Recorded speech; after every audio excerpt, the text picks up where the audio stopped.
안녕하세요. 이번 시간에는 언열 이펙터로서 할 수 있는 최적화에 대해서 얘기를 해보려고 합니다.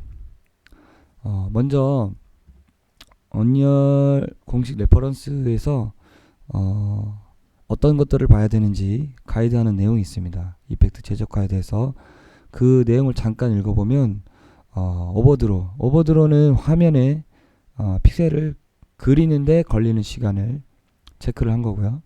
책 시간은 파티클 시스템 같은 시스템 업데이트에 걸리는 시간, 그리고 파티클 메쉬 같은 중첩된 메쉬들의 패킹 시간, 드롭콜, 그리고 바운드 계산. 이거는 이제 카메라 바운더리, 그러니까 카메라가 보는 기준으로 그 카메라 안에 바운드가 표시가 돼 있으면 표현을 하고, 표시가 돼 있지 않으면 표시를 하지 않는 바운더리 계산이 있습니다. 그래서 이 내용을 가지고 이제 우리가 진짜 언열을 하면서 최적화에 필요한 것들을 살펴볼 수 있는데요. 먼저 목차로 레퍼런스 미사용 리소스 정리를 할 거고요. 이게 뭐냐면 우리가 최적화라고 하면 물론 파일의 크기를 줄이는 것도 최적화지만 필요 없는 파일을 삭제하는 게 제일 첫 번째. 우리가 간단히 생각하면은 집 청소를 할 때도 첫 번째가 버리기죠. 그래서 우리가 필요 없는 쓰레기 파일들을 다 용량 차지하는 것들을 모아서 정리를 하는 내용이고요.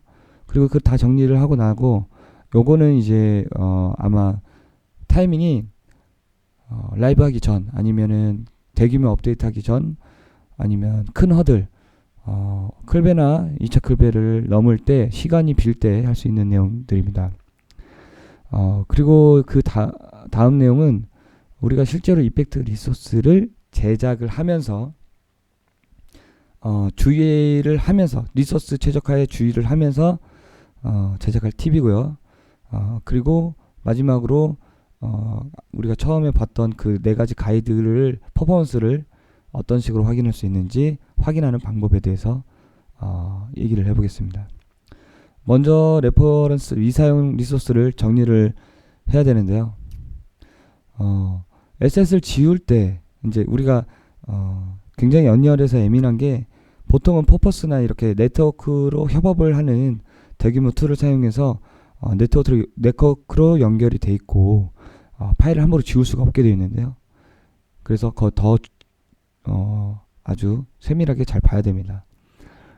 그 내용으로 이펙트 액터 정리. 이펙트 액터는 여기서 얘기하는 명칭은 이펙터가 어떤 식으로 에셋으로 최종 적용되는, 게임에 최종 적용되는 자리를 얘기하는 거고요.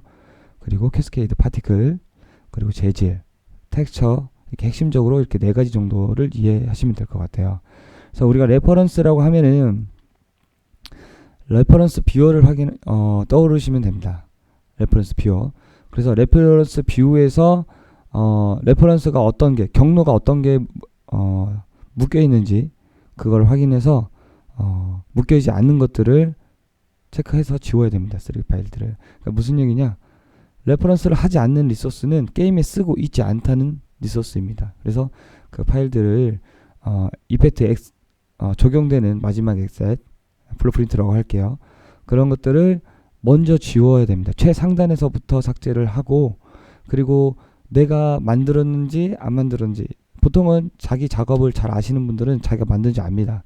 근데 이 애매하게 뭐 관계자와 같이 만들다거나 아니면 만들다 말거나 뭐 이런 경우가 있는데, 애매한 파일들은 반드시 프로그래머한테 문의한 다음에 삭제를 해야겠죠.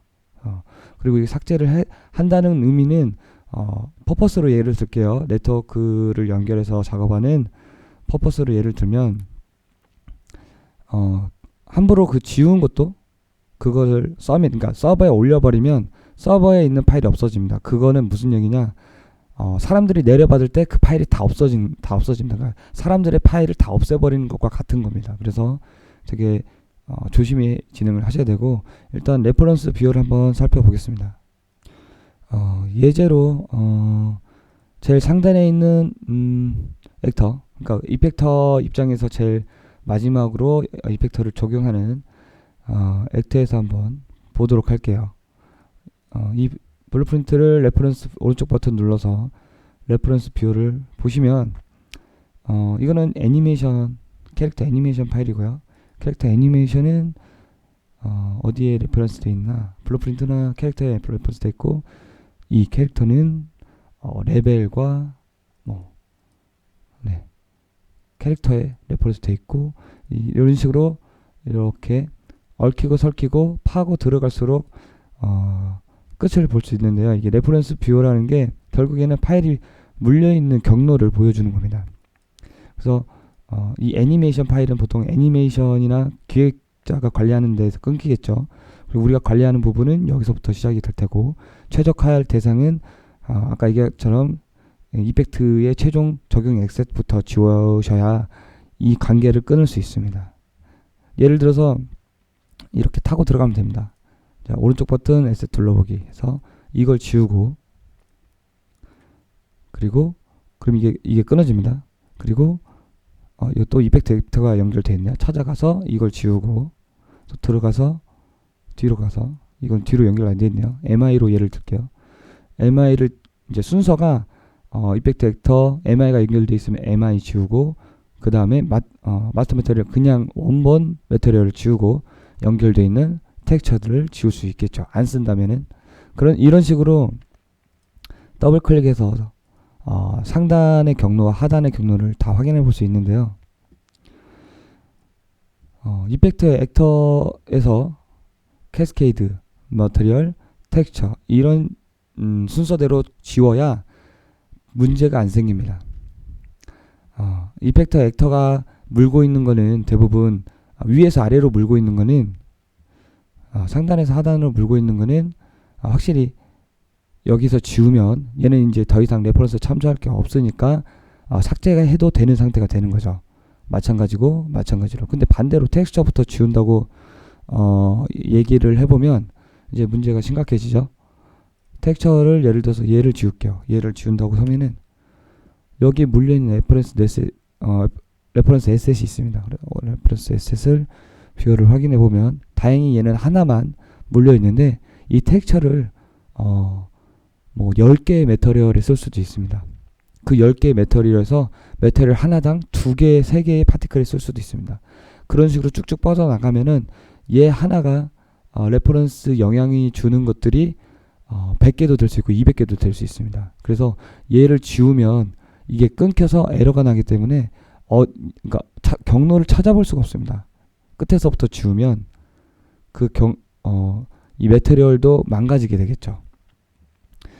만약에 텍스처부터 지우게 된다면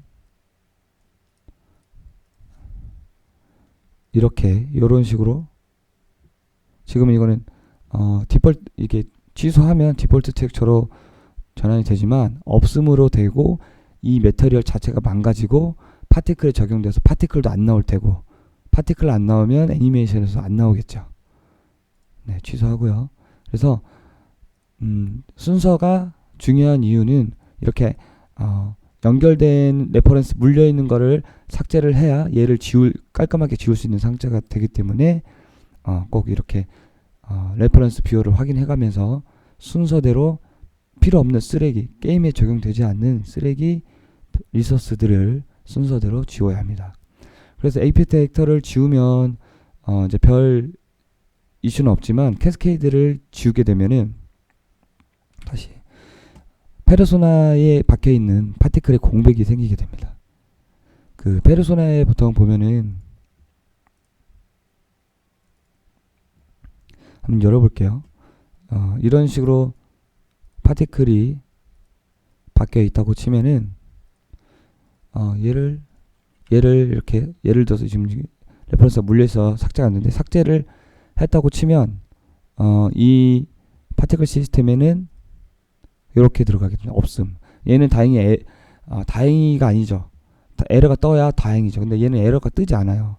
그래서 내가 예를 들어서 막 수십 개가 파티클이 들어있는데 그걸 지웠다.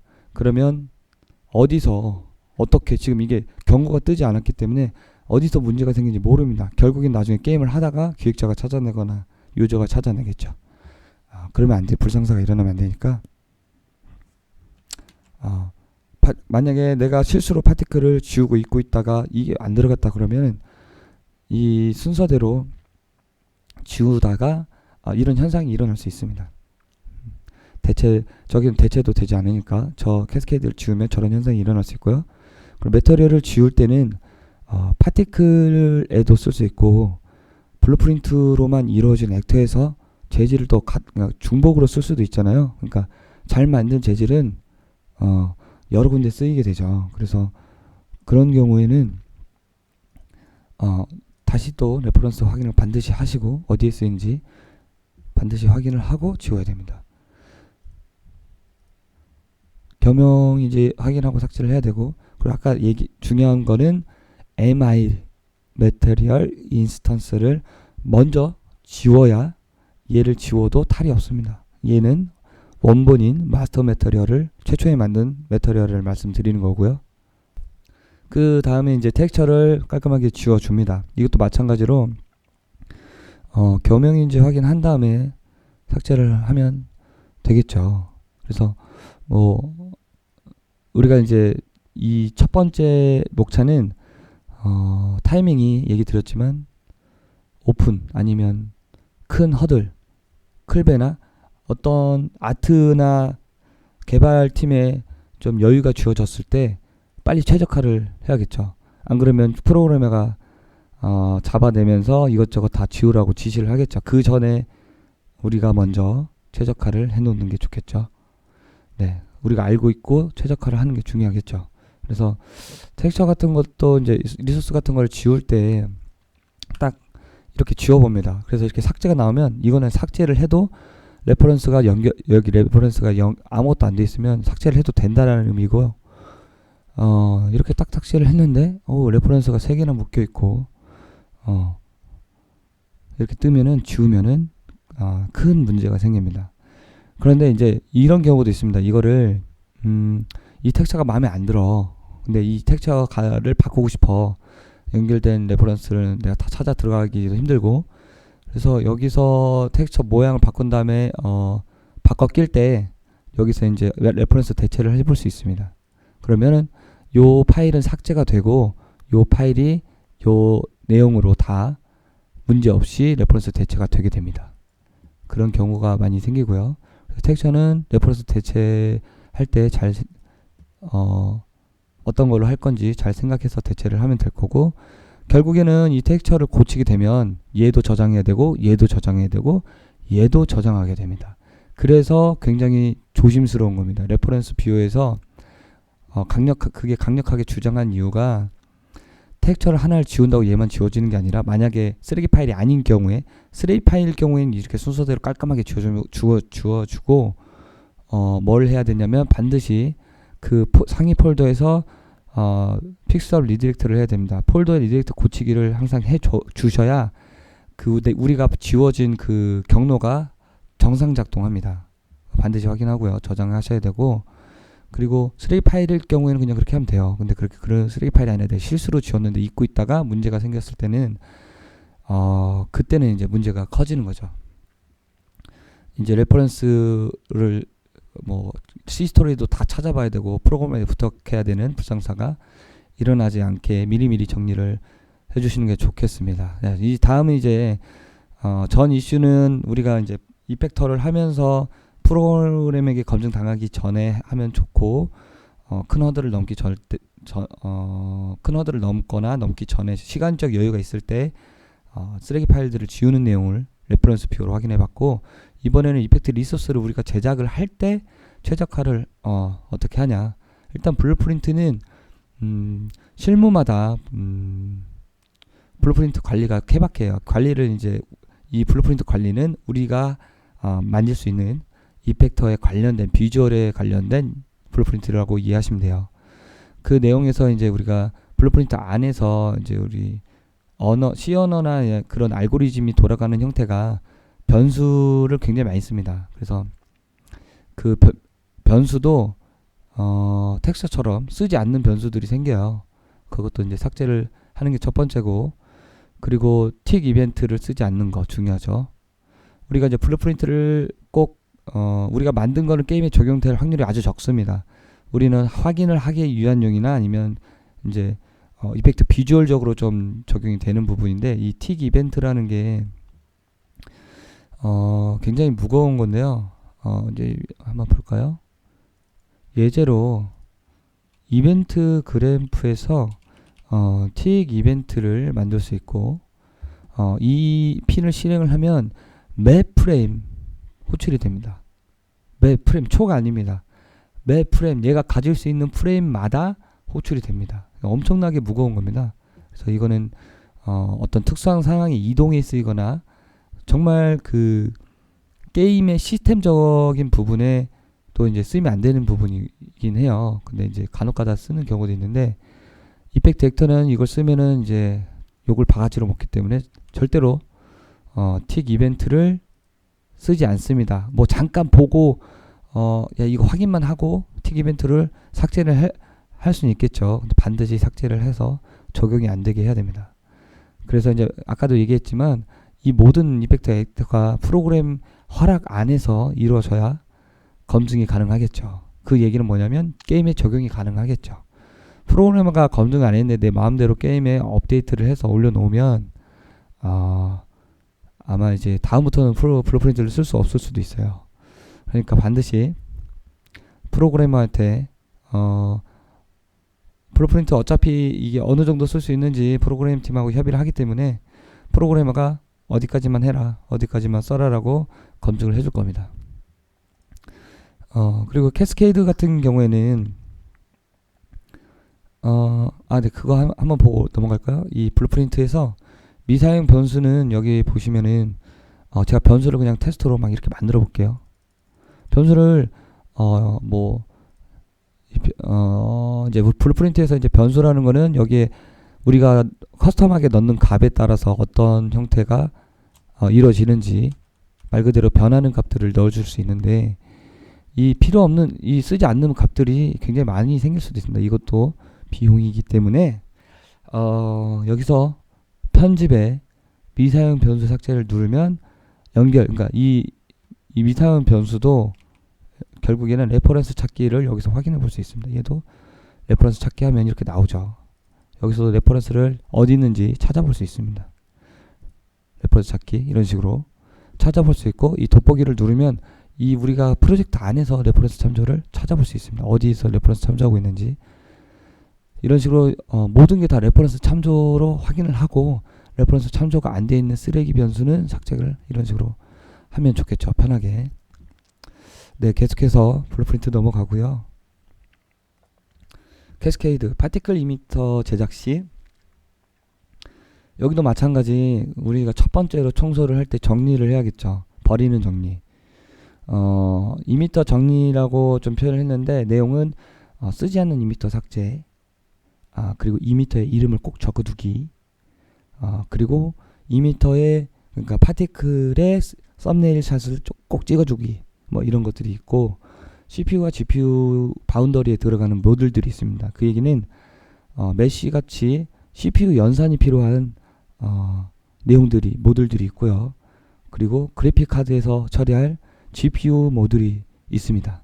그 종류에 대해서 얘기를 할 거고, 그리고 모듈을 공유해서 쓸 수 있습니다. 파티클 안에 이미터가 여러 개 있을 수 있는데, 공유해서 써야 하나의 인스턴스로 여러 가지를 쓸 수도 있고, 메모리 절약이 되겠죠. 그리고 루프 이펙트, 우리가 이제 게임을 개발하다 보면 루프 이펙트를 참 많이 씁니다. 이게 상태 이상이나 뭐 변신 상태나 뭐 여러 가지 많이 쓰는데, 루프 이펙트에서는 파티클을 뭐 몇 초마다 뿌려주는 루프 이펙트보다 메시 하나를 그냥 영원히 지속되게 하는 이펙트가 좋겠죠. 그런 최적화에 대해서 얘기를 하겠습니다. 그래서 그래, 캐스케이드 정리를, 이거는 이제 순서와 상관없고요. 먼저 이미터를 보면요, 예제로 파티클을 하나 열어볼게요. 이 파티클 같은 경우에 하나, 둘, 셋, 넷, 다섯, 여섯, 7개의 파티클 이미터가 있습니다. 7개의 파티클 이미터가 있고요. 예를 들어서 난 얘는 안 쓸 거야. 얘도 안 쓸 거고 예전에 이제 계속 추가 변경 수정을 하면서 이런 식으로 쌓아놓는 경우가 굉장히 많습니다. 그래서 먼저 이런 것들도 사실 연산에 들어갑니다. 이게 표현이 안 돼도 이 스택이 쌓입니다. 이 메모리가. 그래서 지워주는 게 좋고요. 쓰지 않으면 이렇게 델레트 키를 눌러서 지워주는 게 좋겠죠. 정리를 할 때. 그리고 중요한 거는 이 이미터의 네임을 어떤 용도인지, 보통은 우리가 이제 협업을 하다 보면 꼭 다른 이펙터가 봐서 편하면 더 좋겠지만 본인도 까먹습니다. 이거를 본인이 해놓고 본인도 까먹어요. 저도 까먹어요. 그래서 이름을 본인이 잘 알 수 있게, 아니면 팀원들이 잘 알 수 있게 꼭 반드시 이름을 써주는 습관을 잘 들여야 됩니다. 이거 굉장히 힘들어요. 처음에 하기가. 나중에 해서 막 1000개 바꾼 적도 있고 그래요. 이 이미터는 한 번에 바뀌지도 않고 일일이 하나씩 다 써야 돼요. 그래서 할 때 이름을 쓰는 습관을 꼭 들이고, 그리고 여기서 이제 시간을 잘 맞춰서 이 썸네일을 잘 찍어서, 이거 누르면 찍힙니다. 이렇게 잘 찍어서, 이건 썸네일을 찍지 않은 파티클들이고요. 썸네일이 다 찍혀서 보이게 최신 썸네일로 항상 마련을 해야 됩니다. 그러면은 여기서 말하는 최적화는 일단 쓰지 않는 이미터 지우면 최적화, 말 그대로 최적화가 되고요. 이름을 쓰는 것과 썸네일을 찍어주는 거는 속도가 붙어서 최적화가 되겠죠. 작업 속도의 최적화라고 생각하시면 될 것 같아요. 그래서 이제 또 중요한 게 고정 바운드 고치기. 우리가 이제 파티클 처음에 이제 얘기를 했는데 바운드 계산에 들어가는 판단을 여기 바운드를 체크를 해보면 이렇게 있죠. 네모칸이 보시면 되고요. 여기 바탕에서 체크를 하고 클릭을 해보면 바운드 그 옵션에 민맥스 크기가 있습니다. 이거를 되도록이면 진짜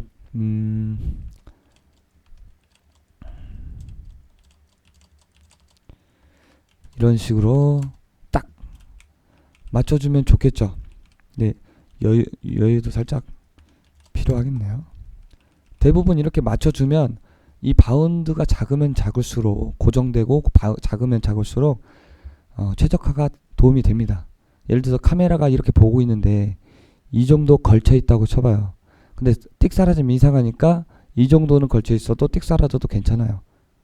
더 작게 하면 바운더리가 표시가 되지 않으면 사라집니다. 연산을 하지 않아요. 근데 바운더리가 걸쳐 있으면 연산을 하겠죠. 그래서 꼭 이 바운더리 크기를 결정을 지어줘야 수백 개의 파티클의 최적화에 도움이 됩니다. 그리고 이제 GPU와 CPU, 그러니까 예전에는 GPU 연산이 요즘에 많이 좋아져서 예전엔 CPU 연산으로 대부분 했죠. 버텍스의 개수 같은 경우가 메쉬의 개수, 이런 게 이제 CPU 연산으로 많이 들어가고, GPU는 우리가 이제 지금 여기 중요한 CPU 연산에서 조심해야 될 거 빼고 나머지 다 GPU라고 생각하시면 돼요. 그래서 일단 CPU 바운더리 리스트만 얘기를 할게요. 컬리전, 네. 그리고 스폰 퍼 유닛, 그리고 비고정 바운드, 이 세 가지를 잘 기억을 하셔서 넣어주면 좋겠습니다. 먼저 컬리전 같은 경우에는 다른 걸 예로 들을게요. 실드에서 우리가 돌멩이가 튀는 발사체가 있는데 얘를 우리가 바닥에 액터 컬리전을 한다고 칩시다. 지금 액터 컬리전 모듈이 있는데, 그러면 이 액터 컬리전 모듈이 바닥에 체크가 돼서 컬리전이 이벤트가 일어날 때 그 CPU 연산을 쓰게 됩니다. 그래서 개수 제한을 저 같은 경우에는 작은 건 5개, 큰 거는 10개, 12개 정도 제한을 두고 쓰고 있습니다. 예를 들어서 얘가 막 이렇게 나와버리면 갑자기 프레임 드랍이 생길 수도 있는 거예요. 이렇게. 지금은 컴퓨터가 좋아서 그렇게 불안이 생기지 않는데, 이 바운더리, CPU 바운더리 리스트 중에 이 컬리전이 대표적으로 들어가고요. 그 다음에 스폰퍼 유닛. 스폰퍼 유닛은 우리가 캐릭터가 대상이 움직일 때 쓸 수 있는, 그러니까 이 스폰이 아무 때나 되지 않고 정말로 얘가 이동이 됐는지 움직이는 걸 판단을 해서 쓰는 모듈인데요. 스펀퍼 유닛. 이 내용도 여기서는 스칼렛 값, 유닛 스케일 값만 잘 보시면 돼요. 이게 뭐냐면 이동한 거리에 적용한 스케일이에요. 그래서 이동할 때마다 얼마씩 이제 적용을 할 거냐. 그러니까 그걸 나누는 값이거든요.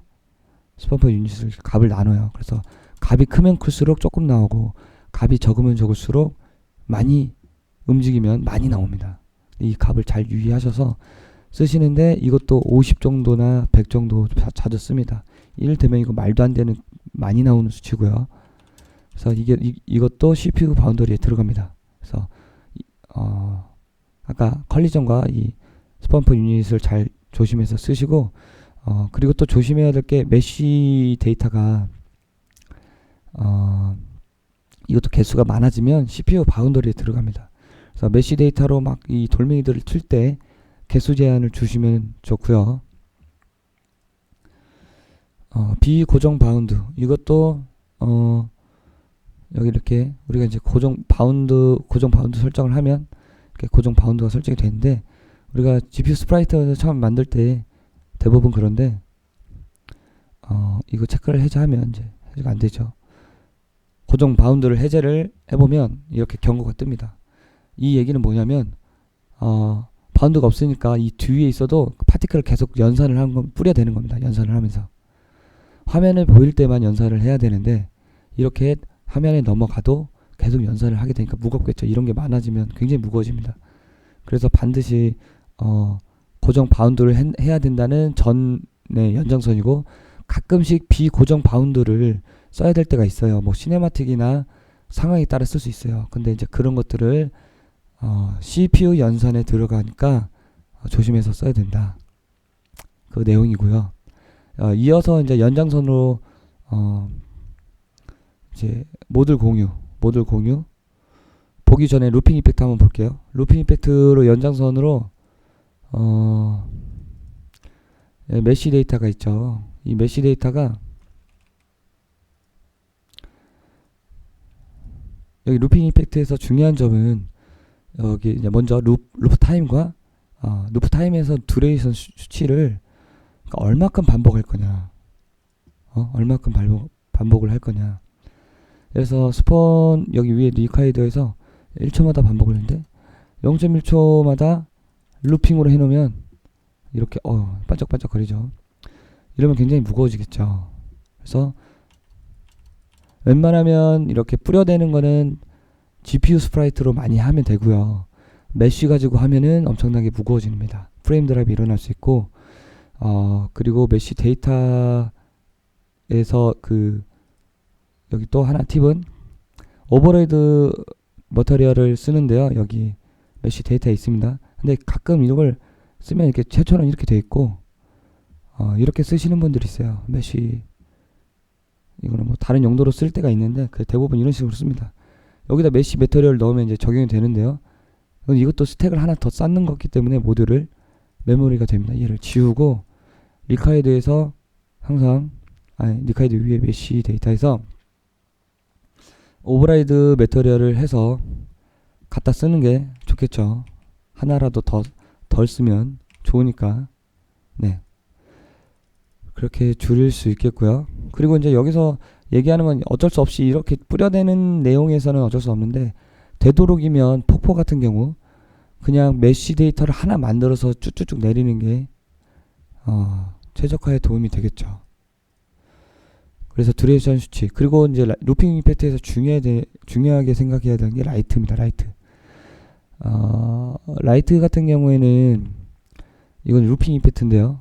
이게 메쉬 데이터를 라이프 타임은 0을 주고 그냥 루핑으로 돌려 쓰는 아주 좋은 예입니다. 이건 무겁지가 않아요. 이건 가벼운데 예를 들어서 라이트를 달았는데 이것처럼 하나가 아니라 막 여러 개 터지는 데다가 그것도 메쉬가 떨어지는데 컬리전을 설정하고 라이트까지 달면 굉장히 무겁습니다. 그리고 이 파티클 라이트가 좀 조심해서 써야 되는 게 루핑에서는 내가 이걸 만들어 놓고 프로그래머가 삭제를 처리를 안 했거나 이펙터가 나중에 지워지지 않는 처리를 하면은 얘는 게임에서 계속 어딘가에 남아서 메모리를 잡아먹습니다. 그래서 라이트를 할 때는 굉장히 조심해야 되고 그리고 여기에 꼭 반드시 키론 디액티브나 컴플리트를 켜줘야 됩니다. 이거는 이제 루프니까 디액티브를 켜주면 되겠죠. 그러면 이제 액티브가 안 되고 사라지겠죠. 그리고 이제 라이트를 쓸 때도 여기 보면 역제곱 감쇄가 있습니다. 유저 인버스 스퀘어드 펄 아웃이라고. 이게 뭐냐면 진짜 자연스러운 빛을 위해서 점차적으로 역의 그 빛의 감쇄를 표현하는 건데, 이게 체크가 돼 있을 거예요. 이걸 꺼야 돼. 무거워요 이거. 그리고 반투명의 영향도 반드시 꺼야 됩니다. 그래야 가벼워지고, 그러면 라이트 지수를 쓸 수 있는데, 이 라이트 지수로 빛의 라이트 지수를 강도를 조정할 수 있습니다. 그리고 모듈 공유 같은 경우에는 모듈을 이제 편집을 할 때 하나의 모듈을 여러 개로 이미터에 공유해서 쓸 수 있습니다. 그러면 메모리 절감이 되겠죠. 하나의 인스턴스로 컨트롤이 될 수도 있으니까. 그런 경우들이 뭐 간혹 있습니다. 뭐 예를 들어서 파티클 이미터의 위치를 여러 가지 이미터들 중에 몇 개만 옮기고 싶은 경우가 있어요. 이런 식으로. 그럼 이런 것 같은 경우에 이렇게 시프트 드래그입니다. 시프트 드래그를 해야 이렇게 플러스 돼서 인스턴스가 생성이 됩니다. 그래서 하나를 고치면 다 같이 이동을 하게 되고요. 네. 그래서 이런 경우나 아니면 랜덤 로테이트, 이니셜 랜덤 로테이트는 어차피 같은 값이어도 되니까 이렇게 할 수 있고요. 그래서 이렇게 쓰면 장점인 이제 하나의 모듈 메모리 차지할 거를 여러 개의 이미터에 쓸 수 있고요. 기본적으로 이런 식으로 꾸며주면은 뭐 스폰도 되고 라이프 타임도 되고 다 됩니다. 이런 식으로 다 이렇게 쓰게 되면은 결국에는 하나의 값으로 이제 2개 이상의 내용들을 쓸 수 있기 때문에 습관을 들여놓으면 굉장히 최적화에 도움이 되는 내용이고요. 이게 이제 의식적으로 하기가 습관 들이기가 쉽지가 않습니다. 그래서 초반부터 할 때 아예 하시면 좋고, 보통은 이제 모듈 같은 경우에는 공유할 수 있는 모듈이 있고 공유할 수 없는 모듈들이 있죠. GPU 스프라이트, 그러니까 모듈의 데이터 타입에 따라서 넣을 수 있는 게 있고 이렇게 넣을 수 없는 것들이 존재를 합니다. 그래서 넣을 수 있는 것들끼리 공유를 해서 쓰면 좋을 것 같고요. 최적화에. 네, 그래서 이제 캐스케이드는 이런 식으로 4가지 형태 정도 체크를 해서 제작하실 때 최적화 확인하시면 되겠습니다. 재질 제작 시 이제 최적화에는 저희가 크게 간단하게 2개만 이제 살펴볼 건데요. 재질의 이제 블렌드 모델과 쉐이딩 모델을 선택을 해줄 건데, 그 내용은 이제 대부분은 트랜스루센트의 언릿이 됩니다. 우리가 쓰는 제 경우도 80-90%가 머터리얼의 80-90%가 트랜스루센트에 볼게요. 블렌드 모드 트랜스루센트 반투명, 그리고 오파큐는 캐릭터에 제일 많이 쓰이고 마스크드도 쓰이는데, 마스크드는 이펙트도 많이 씁니다. 리실 때나 아니면 날카롭게 빠질 때 이 3가지를 제일 많이 씁니다. 이 밑에는 거의 많이 안 쓰고요. 블렌드 모드는 트랜스루센트, 쉐이드 모델은 이제 언리신 이펙트들이 많죠. 리스로 이펙트가 많으면 실시간 라이팅을 다 계산을 해야 되니까 무겁습니다. 그래서 이 2가지를 잘 사용을 하는 내용이고, 그리고 자, 쉐이더 복잡도에서 머터리얼 복잡도, 그러니까 이 쉐이딩 모델에서 머터리얼 복잡도 인스트럭션 수치를 이제 정의를 하는데, 그 중에 여기 보시면은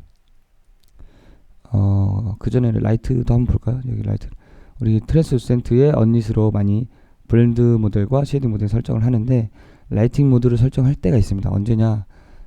우리가 예제로 가짜 라이팅, 정확히 얘기하면 가짜 그림자를 만들어준 머터리얼이 있죠. 더스트를 평면 이미지의 더스트를 이런 탄젠트 노멀을 변환해서 그림자를 넣어주어서 좀 음영이 지는 내용을 진행을 했었는데요. 이 내용에서 쉐이드 모델을 보시면 디폴트 리스로 되어 있습니다. 그러니까 실제로 라이팅을 받고 실제로 라이트 뭐 예를 들어서 주위에 빨간색, 파란색 라이트가 있다면 그 영향을 받고 기본적으로도 노멀 그러니까 탄젠트 값을 줘서 변환을 해서 음영이 져서 정말 두께감이나 무게감을 주기 위해서 가짜 라이팅을 쓰는데요. 이 경우에 디폴트 리실 때 켜지는 옵션 중에 트랜스센시라고 있습니다. 이 내용 중에 라이트 모드가 있는데요. 라이팅 어떻게 받을 거냐 그 내용인데 보통은 볼륨메트리 논 다이렉셔널로 돼 있을 겁니다. 그래서 이제 여기 뭐 설명이 주석이 조금씩 있는데 결과적으로 우리 제일 중요한 부분이 이제 나중에 한 번 더 얘기를 해드렸으면 좋을 것 같긴 한데요. 가짜 라이팅, 그러니까 가짜 그림자를 씌워서 볼륨감을 줄 때, 그리고 그 쉐이딩 모델이 그 재질의 쉐이딩 모델이 디폴트 리스로 사용할 때 라이팅 모델이 비싸기 때문에 저렴한 볼륨메트리 퍼 버텍스 논 다이렉셔널이 있습니다. 퍼 버텍스는 뭐냐면은 요 그림을 예제로 한번 말씀을 드릴게요. 이 그림은 원래는 그 평범한 먼지 메쉬고요. 먼지 메쉬에다가 주변에 적색 라이트와 녹색 라이트를 두 개를 설치해서 여기다 양쪽에 설치해서 보는 겁니다. 그리고 이놈의 내용은 볼륨메트리 퍼 버텍스 논 다이렉셔널로 해놓고 그 라이트 환경 위에 올려놓은 겁니다. 그래서 여기 보시면은 이 퍼 버텍스가 말 그대로 버텍스를 이용해서 그림자를 만듭니다. 버텍스 쉐이더를 이용해서. 그러니까 그 말은 뭐냐면 버텍스가 많으면 많을수록 그림자가 부드러워집니다. 근데 여기 보시면은 우리가 알고 있는 빌보드가 플랜으로 되어 있죠. 그래서 4개의 점이 되어 있고 우리 세그먼트가 이렇게 삼각형으로 되어 있는데 삼각형에 이제 엣지가 가 있는 걸 지금 보실 수 있어요. 내용을 보시죠. 그러면 이렇게 빌보드 가지고 기본적으로 라이트가 여러 개 있는 환경에서 디폴트 리시인데 이렇게 가볍게 쓰려고 퍼 버텍스 논 다이렉션을 하면은 이런 현상이 일어납니다. 근데 가벼워지긴 엄청 가벼워집니다. 거의 언닛 가까이 가벼워집니다. 제가 이제 판단을 했을 때 이게 버텍스 단위 라이팅의 스레드 그리고 이게 언닛의 스레드입니다. 언닛은 라이트를 받지 않기 때문에 연산을 하기 때문에 보시면 내용 결과가 가장 가벼웁니다. 가장 가볍고 그 다음에 버텍스 단위로 라이팅을 해서 색깔을 입히는 퍼 버텍스 논 다이렉션으로 했을 때 두 번째로 적습니다. 두 번째로 가장 적음 다음에 9.4, 11.2 이거 몇 번 테스트 했는데 이 정도로 나옵니다. 그러면은 굉장히 낮은 겁니다. 지금 라이팅을 했을 때 10.4, 12.9로 나가는데 이 정도면 굉장히 낮은 수치입니다. 라이팅 쓰는 거에 비해서. 그래서 이런 거에서 최적화할 수 있는데 보통은 이제 플랜에서 쓰는 것보다 메쉬를 입혀서 이런 동그란 메쉬를 입혀서 사용을 하면 굉장히 부드러운 버텍스 단위가 많으니까 부드러운 그림자가 나올 겁니다. 내용에 대해서는 나중에 한번 더 기회가 있으면 디테일하게 한번 예제를 만들어 보고요. 뭐 이런 생각을 한번 해볼 수 있죠. 요 내용에 대해서 제가 나중에 한번 강좌를 해드리겠습니다. 정말로 그냥 플랜을 메쉬를 엄청 많이 나눠서 그냥 빌보드 형태로 이렇게 쓰는 거예요. 그래도 이게 그 버텍스 노멀이 평면으로 이렇게 단순하게 놓여지다 보니까 색깔은 조금 자연스러워졌지만 그래도 부자연스럽게 표현이 됩니다. 결국에는 이런 원형 메쉬가 되는 원형이나 좀 메쉬의 형태, 이것도 이제 먼지로 쓰던 메쉬거든요. 이런 형태에 쓰이면 가짜 라이팅이 언닛으로 하더라도 가짜 그림자가 제대로 먹히겠죠. 아니요. 나중에 이제 제대로 확인하고요. 그래서 라이팅 여기에서 쉐이딩 모드는 기본적으로는 트랜스루센트와 언릿을 기본으로 하고 릿으로 했을 때, 그러니까 디폴트 릿 라이팅 모드가 받을 때는 라이팅 모드에서 파워 버텍스를 쓰면 가벼워진다. 근데 상황에 따라서 메쉬의 상태에 따라서 써야 되고, 매터리얼 복잡도는 이제 우리가 잘 알고 있는 인스트럭션 수치인데요. 인스트럭션 수치에서 보시면 여기 위에 통계에 맨 위에 이제 69 인스트럭션이 써 있는데 계속 굉장히 가벼운 거죠. 인스트럭션 수치는 이제 자기가 정하던 팀 내에서 정하면 됩니다. 어떤 수치까지 갈 건지. 그 밑에 이제 버텍스 쉐이더가 있고요. 이 버텍스 쉐이더는 버텍스 쉐이더에 연산 노드가 많이 들어가 있는 거를 월드 포지션 옵셋에 꽂으면 더 많이 올라가겠죠. 그리고 여기 이제 주목해야 될 점이 텍스처 샘플러 있습니다. 저장을 해보면 그 노래네요. 자, 다른 것도 한번 예제로 좀 많이 들어간 것들을 볼게요. 자, 트레일. 네, 요 놈이 좋겠네요. 요 놈이 좀 무겁게 들어갔으니까. 네. 여기는 인스트럭션 수치가 113입니다. 그리고 텍스처 샘플러도 이렇게 기본이 3입니다. 아무것도 안 넣었을 때. 근데 지금 여기에 여러 가지 제가 섞어서 쓰고 있기 때문에 중요한 게 우리가 이제 재질에 최적화는 이 최종적으로 이거 하나만 볼 수는 없습니다. 인스트럭션 수치를. 그리고 버텍스 쉐이더도 인스트럭션 수치도 마찬가지고 텍스처의 개수도 이 모든 상황이 달라집니다. 상황에 따라서 예를 들어서 이런 내용이 하나가 있고 우리가 좀 복잡하게 프로시저얼로 짠 데칼의 매터리얼을 한번 볼게요. 요는 이제 복잡하게 짰기 때문에 보시면은 156 인스트럭션 수치를 차지하고 있습니다. 굉장히 높죠.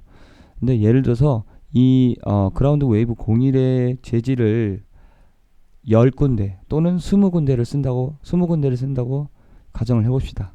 그리고 이 프로시저얼 재질도 20군데를 사용한다고 치면 과연 어느 쪽이 더 과부하가 많을까요? 네, 이쪽입니다. 여기는 텍스처 샘플러 값까지 계산을 해야 되거든요. 텍스처 개수에 따라서 연산이 달라지기 때문에 실제로 텍스처 개수가 많으면 많을수록 많이 쓰는 곳이 더 많을수록 이제 최적화가 덜 되겠죠. 그런데 예를 들어서 똑같은 내용인데 프로시저로 대충 짜고 20군데를 쓴다고 하면은 이거 곱하기 20이 아닙니다. 여기도 마찬가지고 이 프로시저는 텍스처가 없기 때문에 텍스처 연산을 하지 않기 때문에 더 빨리 표현이 되고 더 디테일하게 표현이 되겠죠. 결국에는 반대로 얘를 한 군데 이펙터에서만 쓴다고 치고 얘도 한 군데 이펙터에서 쓴다고 하면 얘가 무겁습니다. 인스트럭션 수치 하나이기 때문에. 그러니까 여러 개를 쓸 때는 프로시저를 당연히 우세하고 그 최종 내용을 인스트럭션 수치를 이걸로 판단할 수가 없습니다. 그래서 재질에서는 이것과 텍스처 개수 내용도 봐야겠죠. 그리고 이제 최종적으로는 엔진에서 이제 확인을 할 때 파티클로 확인을 해볼까요? 파티클 뷰 모드에서도 이제 쉐이더 복잡도를 볼 수가 있어요. 이렇게. 그래서 여기서도 이제 보시면 많이 안 나오지만 자, 이런 식으로 하게 되면 이제 많이 올라가겠죠. 개수도 막 늘리게 되면은 네. 생각보다 가볍네요. 근데 좀 빨간색이 나오기 시작했네요. 그래서 요거를 이렇게 여기다가 오른쪽 버튼 배치를 해고 보시면 되겠죠. 이렇게 여기서 최적화 뷰에서 쉐이더 복잡도 생각보다 가볍네요. 이게 지금 가볍다고 착각을 하는 게 이 뒤 그 메쉬가 앞에서 이제 덮어버려서 빨간 것들이 가끔 나오는데 네. 생각보다 괜찮네요. 그래서 이 쉐이더 복잡도와 그 매터리얼 인스트럭션 수치 그리고 화면에서 얼마큼 차지하냐, 이게 굉장히 중요한데, 화면에서 똑같은 파티클이라도 화면에서 이만큼 차지하는 거랑 이만큼 차지하는 거 10배 이상 차이가 날 수가 있습니다, 프레임에. 그리고 그래서 매터리얼 복잡도에서 인스트럭션 수치만 줄이려고 하시면 안 되고 그 상황에 맞게 판단을 하셔야 됩니다. 그래서 그게 이제 최종적으로 쉐이더 복잡도에서 봤을 때 어떻게 보이냐와 그리고 인스트럭션 수치, 그 텍스처의 사용 개수, 텍스처의 크기, 그리고 화면의 사용 빈도 등을 고려하고, 그리고 모듈의 이 이펙트 모듈의 CPU 바운더리가 얼마큼 들어가는지 확인을 하면은 엄청나게 자세하게 알 수 있겠죠. 네, 이런 식으로 하면은 이렇게 플레이를 해보고, 네, 지금 막 유니트 스탯 유니트를 쳐보시면 이렇게 생각보다 무겁지가 않네요. 지금 연산하는 게 이렇게 나오는데, 네, 이렇게 지금 프레임이라고 이제 드로우 콜 CPU 연산 나온다, 이렇게 이런 식으로 빨리 사라지기 때문에 많이 나오지 않는데, 그래서 하나로만 판단할 수가 없어요. 그래서 항상 이 인스트럭션 수치를 괴롭히지 말고 여러 가지를 생각을 해야 됩니다. 인스트럭션 수치는 저는 130 정도가 맥시멈 정도라고 생각하고 있고, 넘어서 이런 필요 시절은 156까지 썼네요. 그래서 이제 인스트럭션 수치는 기준을 정해서 쓰고, 그 하나만 가지고는 복잡도를 쉐이딩 복잡도를 가지고는 다 판단할 수 없다. 그리고 이제 여기서는 추가로 중요했던 내용은 파라미터 이름 같은 경우에 똑같습니다. 이것도 정리의 일환으로 파라미터 이름을 똑같이 맞춰주고 팀원들까지 다 공유를 해야 작업 속도가 엄청나게 빨라지겠죠. 그리고 이게 어디에 쓰던 거라, 그러니까 자기 자신도 까먹기 때문에 이런 문서화해서 남겨놓는 게 좋습니다. 파라미터나 매트리얼에서 쓰는 네임은. 이제 텍스처를 볼 건데요. 텍스처 제작 시 이제 익스포트 할 때, 이제 가져와서 임포트해서 가져올 때 중요한 게 이제 사이즈, 다들 알다시피 2의 승수로 커지겠죠. 128, 256, 512, 1024. 근데 이제 이 사이즈는 정 사이즈를 얘기합니다. 이제 직사각으로 하는 것보다 정사각의 연산이 훨씬 빠르고 낭비가 없기 때문에 256 by 256, 512 by 512 그런 식으로 올려주는 거죠. 기본이죠. 그리고 알파 채널은 생각보다 우리가 저 같은 경우에 흑백으로 이제 텍스처를 많이 쓰고 그걸 가지고 커스터마이즈를 많이 하는데 알파를 많이 쓰지 않습니다. 알파 채널이 있고 없고 차이가 약 1.5배에서 2배 정도 차이가 나기 때문에 쓰지 않는 알파 채널을 없애주고요. 그리고 텍스처 그룹을 나눠 놓는 게 좋겠죠. 그래야 나중에 그러니까 TA나 그 프로그래머가 그룹핑해서 이제 찾을 때 굉장히 도움이 됩니다. 그래서 최소 텍스처의 사이즈는 저는 128 정도 쓰고 있고, 가끔 이제 그 밑에 말도 안 되게 64 by 64도 쓸 때 있는데 128 정도 쓰고 최대는 512를 쓰고 있습니다. 가끔 이제 캐릭터 매터리얼에 들어가야 되는, 재질에 들어가야 되는 거는 1024를 쓰고요. 기본은 최소 128, 최대는 512까지 쓰고 있고요. 알파는 여기 위드 그 알파라고 체크가 있습니다. 속성에. 자, 요 텍스처를 한번 볼게요. 요 텍스처 정보의 디테일에 보면은 크기와 그리고 포맷, 리소스 크기, 알파 채널이 있는지 없는지를 나타냅니다. 뷰에서 이 컬러 채널을 하나씩 눌러보면 알 수 있죠. 알파는 이렇게 되는 거면 없는 겁니다. 안 쓰는 거겠죠. 이 하얀색 알파를 설계해서 가져오지 않겠죠. 파랑, 초록, 이 텍스처 같은 경우에는 RGB 값을 다 따로 쓰려고 설계를 해놓은 값이고 알파는 없습니다. 그러면 compressed without 알파 없음을 체크를 해야 압축 과정에서 알파 이 리소스 크기에서 알파를 사용하지 않고 절약이 작아집니다. 이 리소스 크기가 작아지고요. 그리고 여기 보면 이제 DXT1 돼 있는데 우리 이제 가끔 가다가 저 같은 경우에는 이런 거 봤을 때 그레이스케일로 썹니다. DXT1보다 더 적은데 RGB8로 돼 있죠.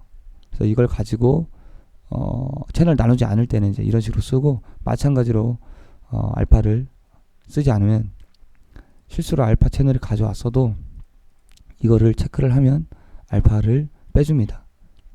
비용을. 그래서 꼭 쓰고요. 그리고 여기 밑에 이제 중간으로 팁을 드릴 게 sRGB가 있는데, 이게 이제 감마 보정을 하는 건데, 우리가 실제로 보는 이미지에서 모니터 색상에 맞게, 모니터가 표현할 수 있는 색상에 맞게 감마 보정을 해주는 게 sRGB인데, 이거를 쓰지 않을 때가 있어요. 체크가 되는데, 예를 들어서 이런 겁니다. 우리가 정확한 RGB로 채널을 갖다 쓰려고 할 때는 이거를 체크를 꺼줘야 정확한 빨강, 정확한 초록, 정확한 파랑에서 값을 얻을 수 있겠죠. 그래서 이런 경우는 빼고는 sRGB를 다 감마 보정을 해주면 좋고요. 이런 식의 설계된 텍스처에서는 꺼주는 게 좋습니다. 그래서 알파에서 이제 DXT1과 DXT5 뭐 간단히 DDS 포맷의 내용은 다이렉트 드로우 서페이스로 꾸며진 DDS 포맷의 엔비디아에서 개발한 포맷 방식인데, 뭐 결론적으로 얘기를 하면 DXT1 그리고 DXT5에 대한 이해에서는 알파 없는 이미지의 경우에는 DXT1으로 이제 사용을 하고, 그리고 알파가 부드러운 알파, 퀄리티 좋은 알파를 뽑을 때는 DXT5라고 생각하시면 됩니다. DXT3가 있긴 한데 거의 뭐 용량이 같고 오히려 화질이 떨어지는데, DXT1은 알파를 쓰지 않을 때 DXT5는 부드러운 좋은 알파를 쓴다고 생각하시면 됩니다. 그리고 이제 마지막으로 그룹, 텍스처 용도에 이제 그룹화를 해주시는 게 좋습니다. 여기 보시면 텍스처 그룹이 있습니다. 텍스처 그룹에서 여기 기본적으로 이펙트가 있어요. 그래서 우리가 이펙트에서 쓰는 파일들은 죄다 이펙트로 바꿔주는 게 좋겠죠. 그래서 그룹핑해서 나중에 찾기 탑 파트에서 관련 최적화 업무를 알아서 할 때 이펙트 그룹을 찾으면 되겠죠.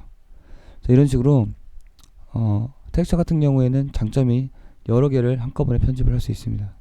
그래서 다 선택하고 오른쪽 버튼 에셋 액션 프로퍼티 매트릭스를 통한 대량 편집을 할 수가 있죠.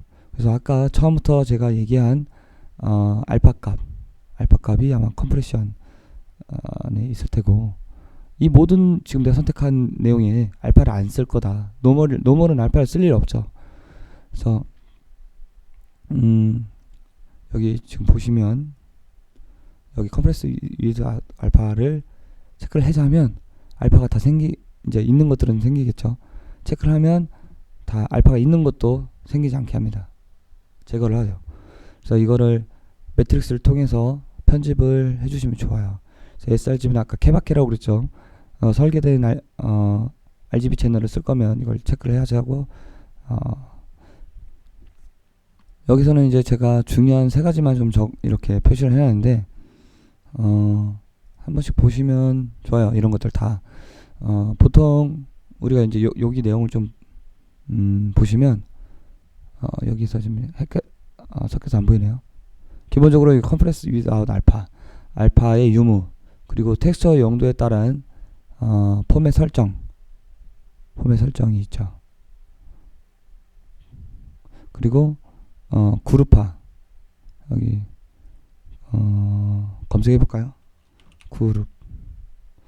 그룹을 모두 다 이펙트로 바꾼다든지, 그리고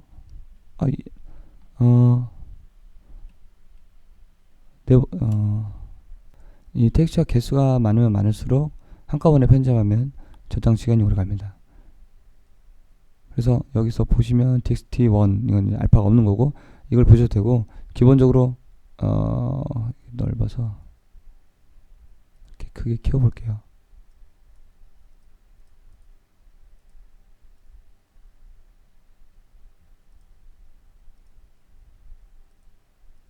세 가지만 이 알파를 있는지 없는지 쓰지 않으면 위드 알파를 체크를 해주고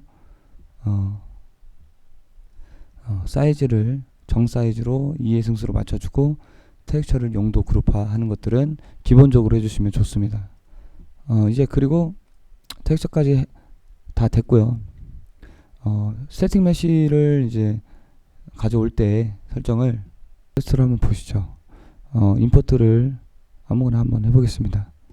할 때 여기 옵션 중에 이 두 가지만 보면 되는데 자동 컬리전 생성을 켜있다면 꺼주는 게 좋겠죠. 컬리전 생성하는 것도 비용이 되니까. 그리고 그 밑에 쭉 내려보시면 당연하게 임포트 텍스처를 안 가져올 거죠. FBX에 이 두 가지를 체크를 하고 불러옵니다.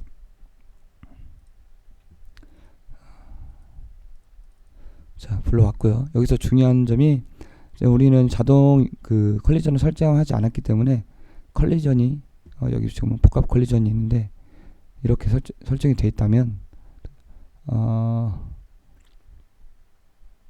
컬리전이 설정되어 있지 않네요. 이거는 이제 보는 거고 복합 컬리전이 어떻게 되는지. 그래서 여기 보시면 이 이펙트는 보통은 그림자 들이오기를 쓸 일이 별로 없습니다. 그림자 들이오기 쓸 일이 있는 메쉬 이펙트는 그 메쉬에 그림자 들이오기를 체크를 해야겠죠. 근데 대부분 쓰지 않기 때문에 무거운 연산 그림자 들이오기를 끕니다. 그리고 컬리전도 부딪혔을 때 어떤 형태를 이루는 메쉬라면 단위 체크를 하는데 컬리전도 끄고요. 그리고 설사 그 컬리전을 만들다고 하더라도 복잡한 자동으로 설정된 컬리전 말고 여기서 컬리전 삭제를 할 수 있어요. 박스 단순 추가 이런 형태로 단순하게 영역만 잘 맞춰서 넣어주면 좋겠습니다. 그리고 여기서 제거도 되고요.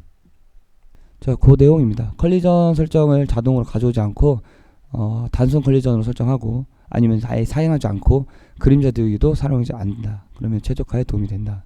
안타깝게 저 내용은 대량 편집이 되지 않습니다. 일일이 들어가서 해야 됩니다. 그래서 이제 이런 식으로 정리를 하고 그림자 들이오기는 LOD 0 섹션이 있어요. 우리가 LOD를 사용하는 게임이라면은 이 섹션들이 많이 늘어나겠죠. 그럼 다 꺼주면 돼요. 근데 그게 우리는 지금 LOD를 사용 안 한다고 생각을 하고 지금 얘기를 드리는 겁니다. LOD도 있는데 LOD는 이제 넘어가겠습니다. 이펙트 이슈보다는 다른 이슈이기 때문에. 그래서 이제 이 모든 리셋소를 제작할 때 이제 최적화를 했으니까 퍼포먼스를 확인을 해봅니다. 쉐이더 복잡도 먼저, 그리고 프레임 확인, 그리고 프로파일링 GPU, 화면 차이 지출, 비율. 이 네 가지가 우리가 이펙트를 만들어 놓고 검증을 할 때 봐야 될 것들인데요. 일단 이제 순서가 있겠죠. 이제 먼저 간단하게 제일 확인할 수 있는 게 쉐이더 복잡도입니다. 쉐이더 복잡도는 알다시피 아까 초반에도 했지만 보는 뷰에서 뷰 모드를 쉐이더 복잡도 뷰로 볼 수 있겠죠. 그래서 여기서 초록색으로 갈수록 굿이고 하얀색으로 갈수록 굉장히 무거운 겁니다. 자, 그리고 프레임 확인. 프레임 확인은 아까 스탯 유니트를 통해서 플레이를 하면서 스탯 유니트 치면 이렇게 나오고요. 그래프를 치면 이제 그래프까지 나오죠. 위에까지. 자, 이렇게 나옵니다. Alt 탭을 누르면 갑자기 굉장히 느려지죠. 지금 이게 올라가면 GPU랑 게임이 올라가면 프레임이 다 같이 올라갑니다. 그렇죠? 여기서는 지금 그릴 게 많이 없으니까 그리는 거는 드로컬은 되게 가벼운데 CPU 연산이 굉장히 높아집니다. 다시 들어오면 그래프가 낮아지는 걸 확인할 수 있죠.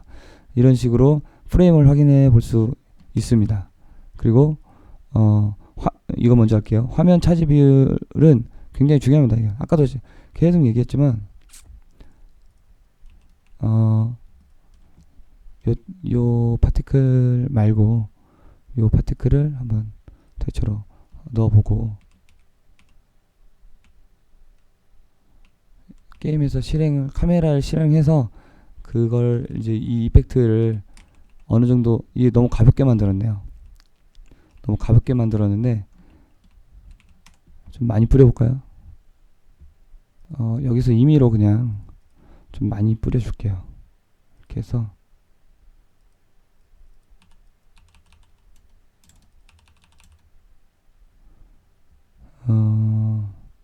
얘도 뭐 테스트로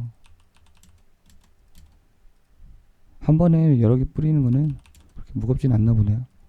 이렇게 해서 지금 프레임이 지금 보시면 자 같은 이펙트지만 이렇게 화면을 통해서 봤을 때 그 영역이 얼마만큼 계산이 자리를 차지하냐에 따라서 영역이 달라지는 걸 볼 수 있죠. 네, 지금 이 프레임이 높으면 높을수록 그 무거운 겁니다. 밀리세컨드당 걸린 시간이 이 정도이기 때문에 네, 또 좋아지고.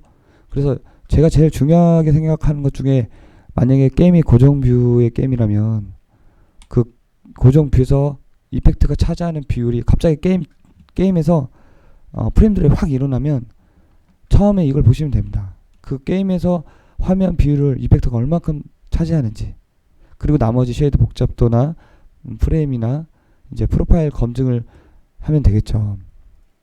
이펙트가 어떤 이펙트 때문에 무거워. 근데 어떤 이펙트 때문에 무거운지는 얘기를 안 해주죠. 프로그래머가 찾아줄 수 있는데 대부분 찾아주지 않고 무겁다고 알려주는 경우가 많습니다. 프로파일링 GPU를 통해서 대부분 정확하게 파악을 할 수 있습니다.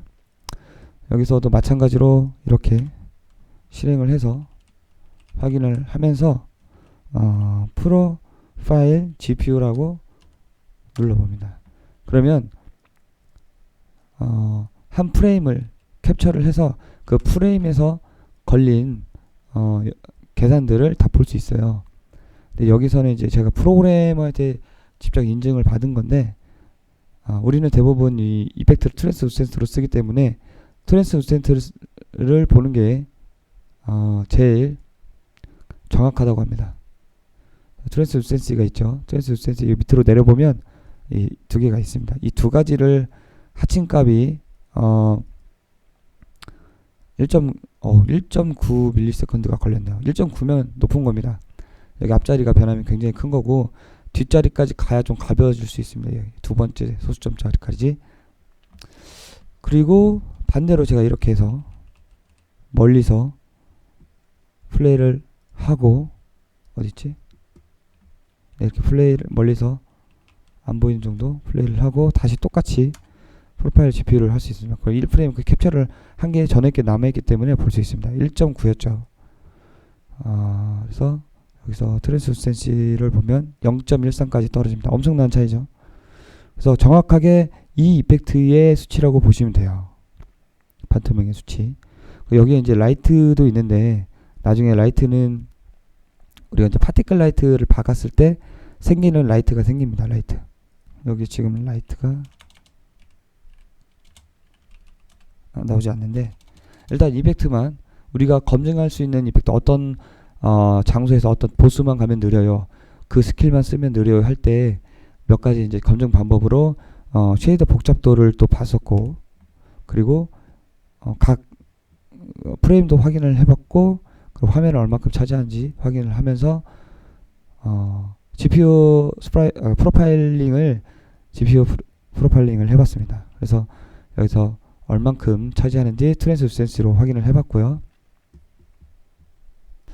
보통 이렇게 확인을 할 때는 작업하면서 확인을 할 때는 GPU 프로파일링까지 하지 않습니다. 보통 보스나 이제 어떤 큰 허들의 완성이 단계가 됐을 때 무겁다고 표현이 됐을 때 그거를 좀 아주 자세하게 줄이기 위해서 체크를 할 때 프로파일링 GPU를 쓰고요. CPU를 프로파일링 하는 방법도 있는데 우리는 이제 그걸 많이 쓰지 않기 때문에 알려드리지 않았고 간단하게 이 두 가지 그리고 텍스처 개수와 재질의 인스트럭션 수치를 확인을 해보면서 퍼포먼스를 검증을 할 수 있겠습니다. 네, 이번 시간 이펙트 최적화는 여기까지입니다. 감사합니다.